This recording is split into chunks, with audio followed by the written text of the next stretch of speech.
सर्वांनी कृपया आजबाजूला न थांबता मंडपामध्ये येऊन स्थानापन्न व्हावं आणि साहेबांचं मार्गदर्शन आपण ग्रहण करावं. विश्ववंदनीय तथागत विश्वरत्न बोधिसत्व डॉक्टर बाबासाहेब आंबेडकर, ज्याच्या महापुरुषांनी महानायकांनी आमच्या हक्काची अधिकाराची लढाई लढली, त्या सर्व महापुरुषांना महानायकांना मी त्रिवार वंदन करतो. मंचावर उपस्थित वंदनीय कुसंत, ज्यांनी मला या कार्यक्रमासाठी आमंत्रित केलं, त्यांचे धम्मगुरु भंते धम्मशीलजी, माझ्यासोबत आलेले बुद्धिस्ट सोसायटी ऑफ इंडिया, भारतीय बौद्ध महासभेचे सर्व पदाधिकारीगण, राष्ट्रीय कोषाध्यक्ष शशिकांत जाधवजी, महाराष्ट्र राज्य अध्यक्ष दिनेश हनुमंतेजी, वैभव धबडगेजी, माझे सर्व सहकारी, इथं उपस्थित असणाऱ्या सर्व माझ्या मातांना, बंधूंना आणि भगिनींना राजरत्न आंबेडकरचा मानाचा जय भीम. आज आपण अशोका विजयादशमी निमित्त या ठिकाणी जमलेलो आहोत. त्याच अनुषंगाने 67व्या धम्मदीक्षा वर्धापन दिनासाठी या ठिकाणी आपण सगळे जमलेले आहात. धम्म परिषद या ठिकाणी सुरू आहे. पंतेजींच्या माध्यमातून खूप कमी असा वेळ आम्हाला विरंगुळा आणि हसण्याचा मिळतो, तर पंतेजींच्या माध्यमातून आम्हाला थोडा तो वेळ काढता आला. त्यांच्या माध्यमातून एक नवीन ऊर्जा आम्हाला या ठिकाणी प्राप्त झाली. परंतु आज या जिल्ह्यामध्ये, बीड जिल्ह्यामध्ये आपल्या समोर बाबासाहेब आंबेडकरांची जी धम्मक्रांती आज आपण बघतो आहोत, म्हणजे एक काळ होता. आज जरी 24 ऑक्टोबर असला, त्यावेळी 14 ऑक्टोबर होते. अशोका विजयादशमीच्या दिनी बाबासाहेब आंबेडकरांनी बौद्ध धम्माची दीक्षा बाबासाहेब आंबेडकरांनी स्वतः प्राप्त केली आणि मग उपस्थित 5 लाख लोकांना बाबासाहेब आंबेडकरांनी दीक्षा दिली. त्यावेळेस बाबासाहेब आंबेडकरांना दीक्षा देण्यासाठीही बौद्ध भिक्षू उपलब्ध नव्हते. बाबासाहेब आंबेडकरांना धम्मदीक्षा देण्यासाठी बर्माहून बदंत चंद्रमणी महाथेरो यांना आमंत्रित करण्यात आलं होतं. आज जी काही बुद्धिस्ट मुवमेंट आपल्याला या भारतात दिसत आहे, ही केवळ बाबासाहेब आंबेडकरांच्या त्या 14 ऑक्टोबर 1956 अशोका विजयादशमीच्या त्या धम्मक्रांतीमुळे आज ही चळवळ, बौद्ध चळवळ आज या देशामध्ये बघायला मिळत आहे. बाबासाहेब आंबेडकरांच्या या धम्मक्रांतीमुळे जे काही आज विकास आम्हाला झालेला दिसतोय, हा केवळ बाबासाहेबांच्या त्या बुद्धिस्ट मुवमेंटचा परिणाम आहे. आज महाराष्ट्रात अनेक जातींना आरक्षण आहे.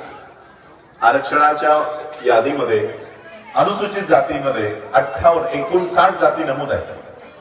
परंतु आजही मी वेगवेगळ्या प्रांतात जातो, महाराष्ट्रातल्या गावात जातो, हलगी वाजवण्याचं काम एका विशिष्ट जातीला दिलेलं आहे. चपला बुट बनवण्याचं काम एका विशिष्ट जातीचं आहे. केस कापण्याचं काम एका विशिष्ट जातीचं आहे.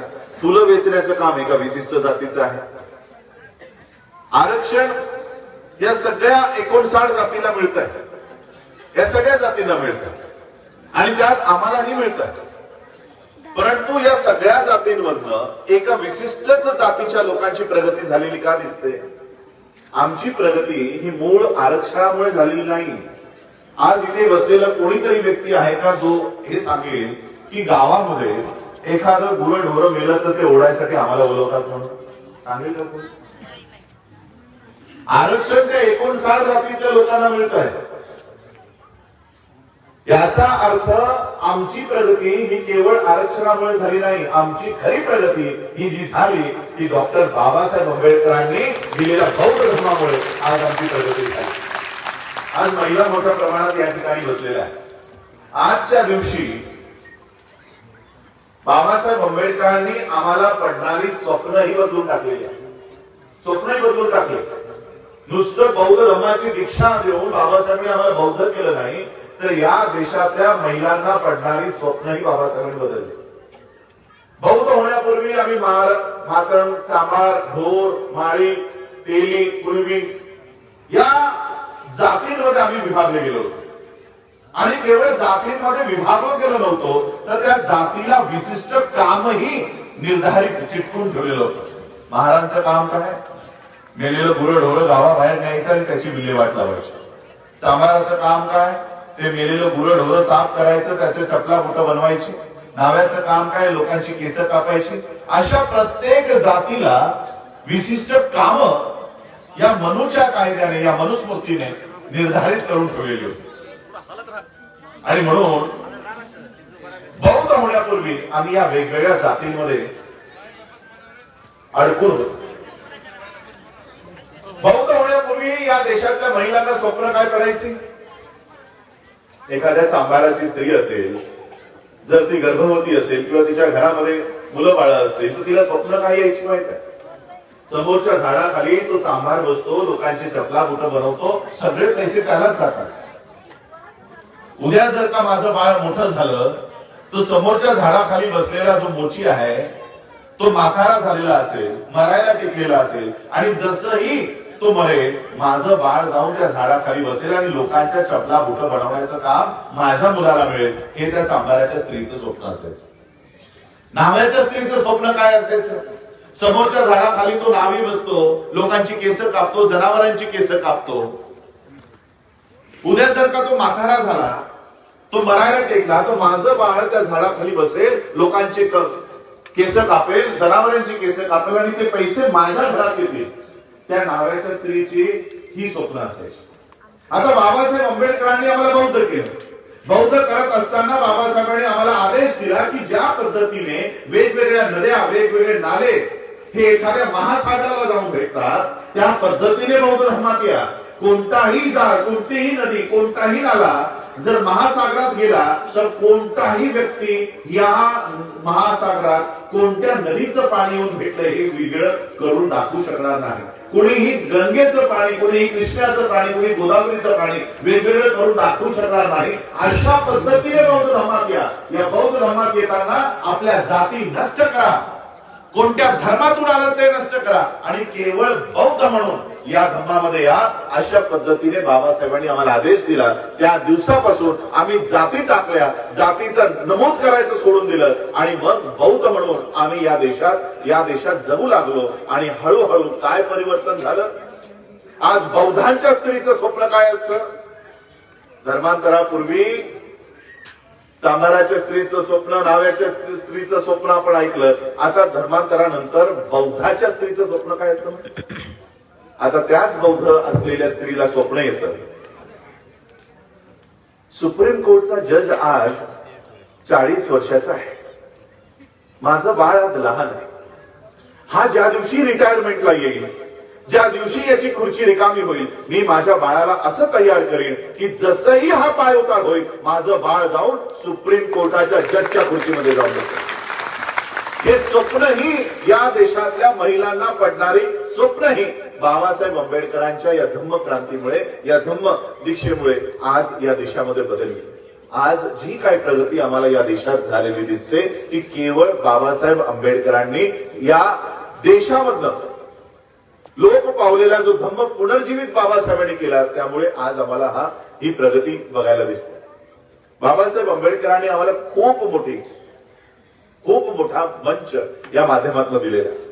15 ऑक्टोबर 1956 म्हणजे दीक्षा झाल्याच्या दुसऱ्या दिवशी बाबासाहेब आंबेडकरांचं सखोल भाषण आहे. जवळपास 2.5 तास बाबासाहेबांचं ते भाषण चाललं असेल. कारण ज्यावेळेस आम्ही नॉनस्टॉप ते भाषण वाचतो तर आम्हालाच 2-2.5 तास जातात. हे विचार करा, बाबासाहेब आंबेडकरांनी 2.5-3 तास उभं राहून ते भाषण केलंय, ते आजपर्यंत आम्ही वाचायला तयार नाही की काय हेतू आहे. बाबासाहेब आंबेडकरांनी आम्हाला बौद्धच का केलं? भंतेजींनी सांगितलं, इस्लाम धर्माची लोक, ख्रिश्चन धर्माची लोक, शीख धर्माची लोक ही बाबासाहेब आंबेडकरांना पायघड्या घालून आमंत्रण देत होते की आमचा धर्म स्वीकारा, तुम्हाला जे हवंय ते आम्ही द्यायला तयार आहोत. सिखांनी बाबासाहेब आंबेडकरांची मिरवणूक सोन्याच्या रथातून काढली की बाबासाहेब तुम्हाला काय हवं? जमिनी हवी ना, शाळा हवा, कॉलेजेस हवेत, आम्ही द्यायला तयार आहोत. एवढी संपत्ती सिखांनी बाबासाहेबांना देऊ केली की बाबासाहेब तुम्ही शीख धर्म स्वीकारा.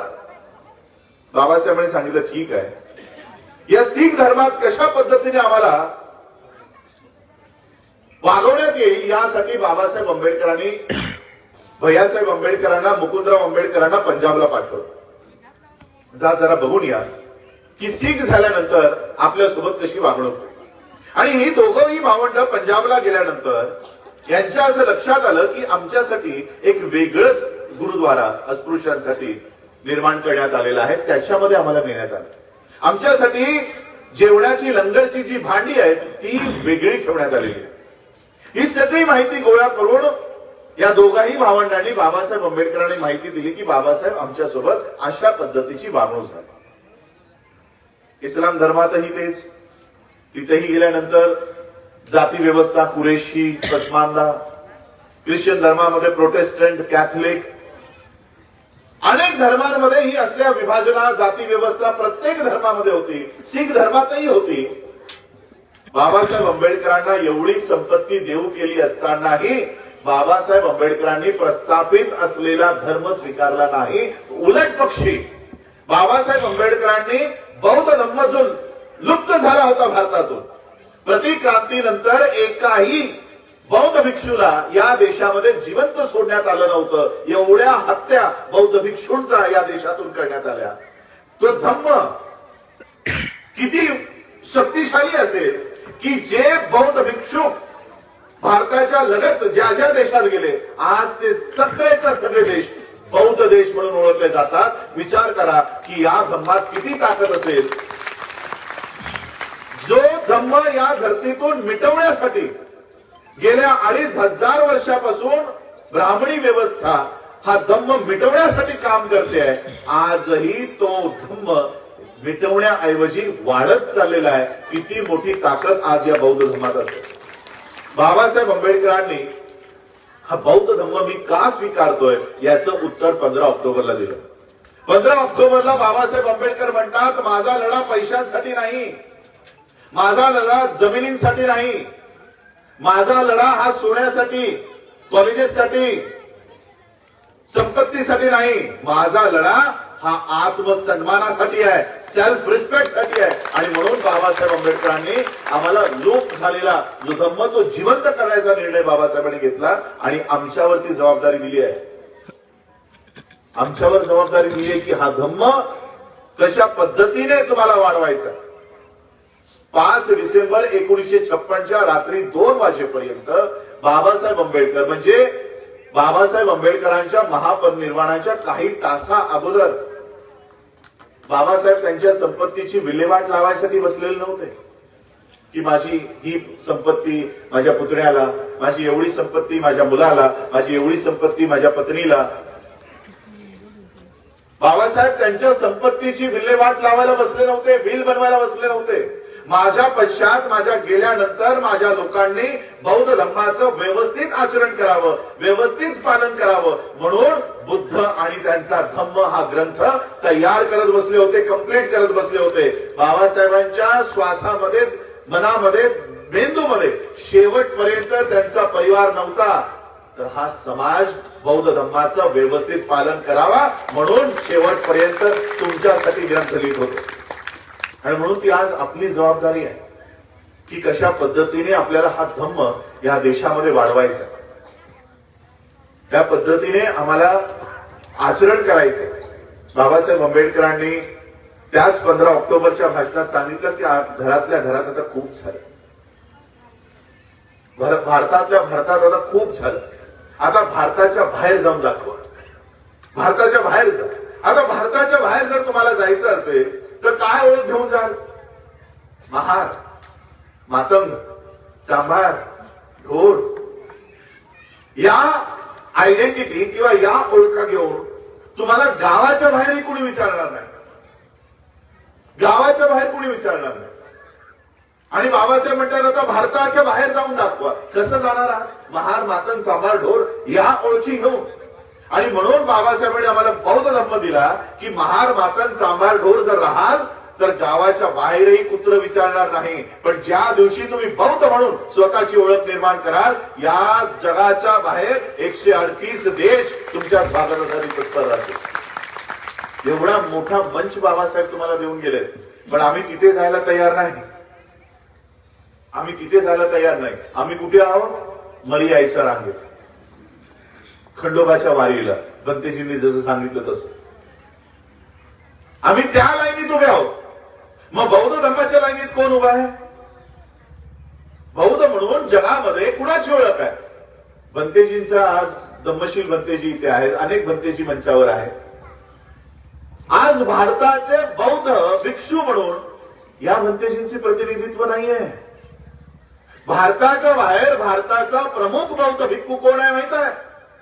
योगी आदित्यनाथ, उत्तर प्रदेशचा मुख्यमंत्री. हा जगामध्ये भारतातला बौद्ध भिक्षू म्हणून प्रसिद्ध आहे. तिथे त्यांनी स्वतःचं प्रतिनिधित्व जाहीर केलं. आम्ही इकडे भांडतोय, मी अध्यक्ष का तू अध्यक्ष, खुर्चीसाठी आम्ही इथे भांडतोय. भारताच्या बाहेर बौद्ध प्रतिनिधी कोण आहे? नरेंद्र मोदी. जो माणूस या देशातलं बौद्ध धर्म संपवण्यासाठी 24 तास काम करतो, तो बाहेर गेल्यानंतर काय सांगतो? मैं भारत से आया हूं और भारत बुद्ध का देश है. त्याला माहिती आहे बुद्ध धर्मात किती ताकद आहे. त्याला कळतंय बुद्ध धर्मात किती ताकद आहे. जो माणूस लहानपणापासून ज्याच्यावर हे संस्कार घडवले गेले की धम्म तुला या देशातून मिटवायचा आहे, तो माणूस भारताच्या बाहेर गेल्यावर बुद्धाचं नाव घ्यायला का मजबूर होतो? त्याला माहितीये बुद्धात किती ताकद आहे. तो बाहेर जाऊन गणेशाची रामाची मूर्ती नाही उचलत, बुद्धाची मूर्ती उचलून सांगतो की मैं भारत से बुद्ध के देश से आया. हा धम्म बाबासाहेब आम्हाला देऊन गेले की या देशाची व्यवस्था, या देशाची ब्राह्मणी व्यवस्था जर तुम्हाला न्याय देत नसेल तर जगामध्ये जा आणि जगातल्या बौद्ध देशांसमोर जाऊन तुमचं गाऱ्हाणं मांडा. आम्ही बाहेर जायला तयार नाही. बाहेर जाण्यासाठी बौद्ध म्हणून आमची ओळखच नाही. मी संयुक्त राष्ट्राच्या बैठकांना जात असतो. वैसाख पौर्णिमेच्या निमित्तानं United nations day of Vaisakh he conference असते. जवळपास 128-130 देशांचे प्रतिनिधी आणि प्रतिनिधींच्या स्वरूपात कोण? त्या त्या देशाचे प्रेसिडेंट्स, मिनिस्टर्स हे त्या कॉन्फरन्सला आलेले असतात. अनेक देशांच्या लोकांशी ज्यावेळेस आम्ही गाठीभेटी ओळखी करत असतो, मी एक प्रसंग तुम्हाला सांगतो की बाबासाहेब किती मोठा मंच आम्हाला देऊन गेले, किती मोठा मंच देऊन गेले. 2018ची UNDP सुरू होती. मी नवीनच या कॉन्फरन्सला गेलो होतो. अनेक देशांच्या लोकांशी गाठीभेटी होत होत्या. चायनाचं एक डेलिगेशन आमच्या समोर आलं आणि त्यांनी थांबून आम्हाला विचारलं की विच कंट्री, कोणत्या देशातून आलात तुम्ही? आम्ही त्यांना नम्रपणे सांगितलं की आम्ही इंडियामधून आलो, भारतातून आलो. त्या चायनाच्या लोकांनी आम्हाला काय उत्तर दिलं माहित आहे? ओ, आंबेडकर्स इंडिया. आजही या देशाची ओळख गांधीचा किंवा मोदीचा भारत म्हणून होत नाही, बाबासाहेब आंबेडकरांचा भारत म्हणून सगळे बौद्ध देश या देशाला ओळखतात. का तर सम्राट अशोकानंतर या देशामध्ये बौद्ध धर्माला पुनर्जीवित केला असेल तर ते डॉक्टर बाबासाहेब आंबेडकरांनी केलंय. हे सगळ्या बौद्ध देशांना या देशाची ओळख ही म्हणून आहे. आज एवढा मोठा मंच बाबासाहेब आम्हाला देऊन गेलेला, एवढा मोठा मंच. तुम्हाला माहिती आहे आता मागच्या वर्षी युक्रेन आणि रशियामध्ये युद्ध सुरू होतं. का सुरू होतं याचं कारण माहित आहे का? याचं कारण आहे युक्रेन सारखा एक छोटासा देश, त्याने नाटो नावाच्या एका संस्थेचा मेंबर होण्यासाठी अर्ज केला. नाटो हे 10 अमेरिकन कंट्रीजचा एक संघटना आहे आणि त्या संस्थेचा जर युक्रेन सदस्य झाला तर कोणताही देश त्याच्यावर आक्रमण करणार नाही, ही त्याची अग्रीमेंट आहे. म्हणून युक्रेन सारखा एक छोटासा देश त्या संस्थेचा सदस्य होण्यासाठी आटापिटा करत होता की मला या संस्थेचा सदस्य करून घ्या. रशिया म्हणाले की या देशाला सदस्य करता येणार नाही. जर या देशाला सदस्यत्व तुम्ही देत असाल तर आम्ही त्याचा उद्ध्वस्त करू, पण त्याला सदस्य करून घेणार नाही. युक्रेन म्हणाला आम्हाला सदस्य व्हायचं. रशियाने सांगितलं करून घेणार नाही. जर अर्ज दिलास तर आम्ही तुझ्या विरोधात युद्ध पुकारू. आणि युक्रेनने अर्ज दिला आणि रशियाने युक्रेनवर हल्ला चढवला आणि संपूर्ण युक्रेन हा देश त्यांनी जमीनदोस्त केला. संपूर्ण युक्रेन. किती देशाचं सदस्य व्हायचं होतं युक्रेनला? 10 देशांच्या संघटनाचं, 10 देशांचं. त्या 10 देशाच्या संघटनेचा सदस्य युक्रेनला होता, येऊ नये म्हणून संपूर्ण देश उद्ध्वस्त झाला. बाबासाहेब आंबेडकर आम्हाला जाता जाता किती देशाचं सदस्यत्व घेऊन गेले माहित आहे? बाबासाहेब आंबेडकरांच्या धम्मक्रांतीमुळे एका रात्रीत बाबासाहेब आंबेडकर आम्हाला 138 देशाचं सदस्यत्व देऊन गेले. एकही अणुबॉम्ब चालला नाही, एकही गोळी चालली नाही, एकही हत्यार चालला नाही. न मागता बाबासाहेब 138 देशांसमोर आम्हाला की हे भारतातले बौद्ध आहेत, यांच्यावर काही अन्याय झाला, काही अत्याचार झाला तर सगळ्या बौद्ध देशांनी भारतातल्या बौद्धांच्या पाठीशी उभं राहा म्हणून बाबासाहेब सगळ्या देशांना सांगून गेलेलं. पण तिथे आमचं लक्ष नाही. ती सदस्यताही आता माझं ओळख देताना सांगितलं, वर्ल्ड फेलोशिप ऑफ बुद्धिस्ट मध्ये मी ती सदस्यता रिन्यू केली. 2018 साली बाबासाहेबांची ही सदस्यता ही लोप झाली होती. ती पुन्हा मी सगळी फीस भरून पुन्हा ती रिन्यू केली. आज जगातल्या सगळ्या बौद्ध देशांसोबत बसून आम्ही भारतामध्ये बौद्ध धर्माची चळवळ कशी पुनर्जीवित करता येईल त्यावर आज आम्ही काम करतो. आणि कामच करत नाही, त्या 138 देशांच्या वर्ल्ड फेलोशिप ऑफ बुद्धिस्ट या संघटनेचा आज मी स्टँडिंग कमिटी सेक्रेटरी म्हणून कामही करतो. एवढा मोठा मंच आहे. या तिकडे महान मातंग सांभाळ ढोर म्हणून राहाल तर गावच्या बाहेरही तुम्हाला स्थान नाही आहे. आणि म्हणून त्या पद्धतीने तिकडे येऊन आपलं प्रतिनिधित्व तिकडून घ्यावं लागणार. आज भारतातलं बौद्ध कोण आहे? पल्लवी जोशी, विवेक अग्निहोत्री. माहिती आहे हे दोन नावं कोण आहे? एक पिक्चर या लोकांनी बनवला आता मागच्या वर्षी, खूप त्याच्याबद्दल कॉन्ट्रोवर्सी झाली. काय पिक्चरचं नाव आहे? काश्मीर फाईल्स. कुठून आणला पैसा माहित आहे? आजही गुगल वापरताना गुगलला टाका आय एम बुद्धा नावाचं फाउंडेशन तयार केलं पल्लवी जोशी अग्निहोत्रीने. बाबासाहेब आंबेडकरांनी जो धम्म आम्हाला दिलाय तो धम्म हे चोरतायत आणि तिथे बाहेर जाऊन सांगतायत की आम्ही बौद्ध संघटना चालवतोय. आय एम बुद्धा नावाची फाउंडेशन तयार केली आणि त्या फाउंडेशनला सगळ्या बौद्ध देशांकडनं पैसा घेतला. तो पैसा भारतात आल्यानंतर ब्राह्मणांवर झालेल्या अत्याचाराची फिल्म काश्मीर फाईल त्यांनी तयार केली. पैसा कुणाकडनं घेत आहे? बौद्ध देशांकडनं. दाखवतायत कुणाचा अत्याचार? ब्राह्मणांचा अत्याचार. इथे एक फिल्म आहे. नरेंद्र मोदी पैसा घेतोय, योगी आदित्यनाथ पैसा घेतोय, बौद्ध देशांकडनं पैसा घेतोय आणि देतोय कुणाला? अडाणी, अंबानी. आमच्यासाठी असलेला राखीव पैसा हा ब्राह्मणी व्यवस्थेला जातोय. का तर आम्ही तिकडे मागायसाठी नाही आहोत, आम्ही तिकडे उभे नाही आहोत. आम्ही उभे आहोत मरियाईच्या यात्रेला, तिकडे आम्ही त्या रांगेत उभे आहोत. बौद्ध म्हणून आजही आमची ओळख नाही. बौद्ध म्हणून हेच योगी, अनुपम खेर, पल्लवी जोशी, नीतू अंबानी. आता बघितला असेल तुम्ही व्हिडिओ, ती बाहेर जाऊन सांगते की भारत बुद्धाचा देश आहे. त्यांना कळतंय की बाबासाहेबांनी काय ताकद या देशात आम्हाला हातात दिलेली आहे. आणि म्हणून आम्हाला बाबासाहेब आंबेडकरांनी दिलेला जो धम्म आहे तो वाचवणं. आम्ही केवळ बुद्धाचे अनुयायी नाही आहोत. हू वेअर महार्स हा ग्रंथ बाबासाहेब आंबेडकरांनी निर्माण केलेला आहे, लिहिलेला आहे. आणि आम्हाला आमची ओळख पटवून दिली की आम्ही कोण आहोत. महार शब्दाचा अर्थ काय माहितीये तुम्हाला? महार शब्द म्हणजे काय? महार हा शब्द 2 शब्दांचा विच्छेद असलेला हा शब्द आहे. 2 शब्दाचा जोड शब्द आहे. महा प्लस आरी.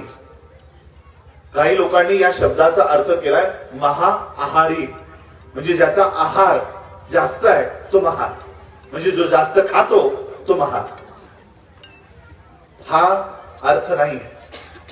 महार शब्दाचा अर्थ आहे महा प्लस आरी. आरी म्हणजे दुश्मन, शत्रू.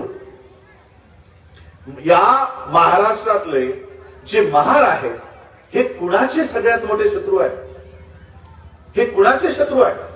बाबासाहेब आंबेडकर त्या ग्रंथात लिहितात की महार नावाचा शब्द श्रुतींमध्ये नाही, वेदांमध्ये नाही, कोणत्याही पुरातन साहित्यामध्ये महार शब्दाचा उल्लेख सापडत नाही. एवढंच काय, बाबासाहेब आंबेडकरांच्या पूर्वजांच्या नावासमोरही महार शब्द नाही. बाबासाहेब आंबेडकरांच्या वडिलांचं नाव काय आहे? सुभेदार मेजर रामजी आंबेडकर. पण सरकार दरबारी त्यांचं नाव काय आहे माहित आहे? रामनाथ मालनाथ. रामनाथ मालनाथ. जर महार शब्द ही आमची ओळख असते तर राम महार लिहिलं असतं, माल महार लिहिलं असतं. बाबासाहेब आंबेडकर लिहितात हा महार जो शब्द आहे हा अलीकडे आलेला शब्द आहे. आणि ही महार पूर्वी कोण होते? तर ज्यावेळेस बुद्ध आसनस्थ असायचे, ध्यानस्थ असायचे, त्यावेळेस या देशामध्ये ब्राह्मण त्यांची हत्या करण्यासाठी टपून बसलेली असायची. की जसंही बुद्ध ध्यानस्थ होते की बुद्धाची हत्या करायची, आणि जसंही बुद्धाची हत्या करण्याचा प्रयत्न या देशांमध्ये ब्राह्मण करायचे, नागराजा आणि नागराणी आणि नाग प्रजा बुद्धाचं रक्षण करायला तैनात उभे असायचे की आम्ही बुद्धाच्या केसालाही, बुद्धाच्या नखालाही आम्ही हात लावू देणार नाही, बोट लावू देणार नाही. म्हणून ते नाग लोक तत्पर असायचे. नाग लोक तत्पर असायचे. आणि ब्राह्मणांच्या या कारस्थानाच्या विरुद्ध ही नाग लोक उभी राहायची. म्हणून ही नाग लोक या ब्राह्मणांचे सगळ्यात मोठे शत्रू होते, सगळ्यात मोठे शत्रू. आणि म्हणून पुढे जाऊन याचं नाव झालं महाआरी. ब्राह्मणी व्यवस्थेचा आजही सगळ्यात मोठा शत्रू या देशात कोण असेल तर तो महाआरी म्हणजे नाग लोक ही आजही ब्राह्मणी व्यवस्थेचे सगळ्यात मोठे शत्रू आहेत आजही. आणि आम्ही ती लोक आहोत ज्यांनी केवळ बुद्ध धम्माचा प्रचार आणि प्रसार केला नाही तर बुद्धाचं रक्षण करायचं कामही आम्ही लोकांनी, आमच्या पूर्वजांनी केलंय. आणि म्हणून या अशोका विजयादशमी दिनी बाबासाहेब आंबेडकरांनी नागपूरची धरती निवडली. का तर बाबासाहेबांनी आम्हाला आमची ओळख दाखवून दिली की तुम्ही महार नाही, तुम्ही नाग लोक आहात. बुद्धाचा प्रचार आणि प्रसार करणारी, बुद्धाचं रक्षण करणारी तुम्ही नाग लोक आहात. ही नाग लोक आहात ही ओळख बाबासाहेबांनी आम्हाला आजच्या दिवशी करून दिली. म्हणून या जातीच्या विळख्यातून बाहेर पडा आणि त्या पद्धतीने बौद्ध धम्माचं आज आता काही महिन्यानंतर राजकारणाचे वादळ महाराष्ट्रात देशात सुरू होते आणि आमची लोक वेगवेगळे झेंडे घेऊन, पक्षाचे झेंडे घेऊन संपूर्ण महाराष्ट्रभर, भारतभर फिरताना दिसते. संपूर्ण आयुष्य त्या कोणाच्या तरी पक्षाचे झेंडे घेऊन त्याचा पक्ष